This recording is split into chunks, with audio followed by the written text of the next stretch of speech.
ज्यांनी ज्यांनी असे लव्ह मॅरेज केले ना, लफडे लुपडे दरवाजे लावून भांडे घाशीत रे, आणि भांड्याचा आवाज येऊ नये म्हणून टीव्हीचा आवाज मोठा.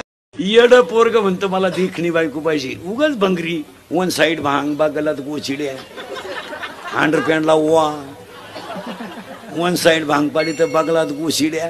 त्याला बायको कशी पाहिजे? स्मार्ट पीस पाहिजे. अरे गोचिड्याचा वास येतो त्या अंगाचा, तुला स्मार्ट पीस देऊन काय तेच वाटोळ करतो.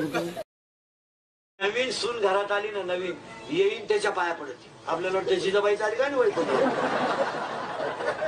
पदर सरकून देणार नाही, कुंकू भारी लावणार, लवकरच उठणार, घरातला कचरा काढणार, सासूला काहीच करून देत नाही. ती सासू बावळाट.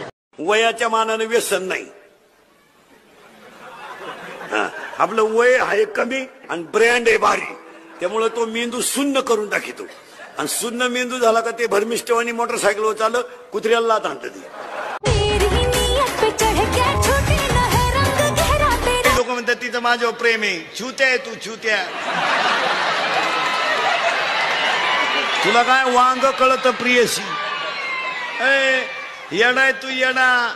कोणत्याही प्रियकरानं सांगा तुमचं हॉटेलचं बिल कधी प्रियशीनं दे. मग भूतांनी शंकराला प्रश्न विचारला, आम्ही नाचायचं कवा? मग शंकरानं भूतांना वरदान दिलं, तुम्ही अंग हलवल्याशिवाय कुणाचीही मंगलाष्टक होणार नाहीत. तेव्हापासून ही लग्नात नाचायची पद्धत आली. ही फार जुनी पद्धत आहे. मग लग्नात नाचायची भूतांची अवलाद. 2.5 तास आपली मुलगी घराच्या टॉवरवर गप्पा आणते मोबाईलवर, बॅटरी उतरल्यावरच खाली येते. म्हणजे तुझी पोरगी काही पांडुरंगाशी संधान साधी ती का वैकुंठा? ती म्हणती तिनं वनस्पती शास्त्र घेतलंय, ती पर्यावरणाचा अभ्यास.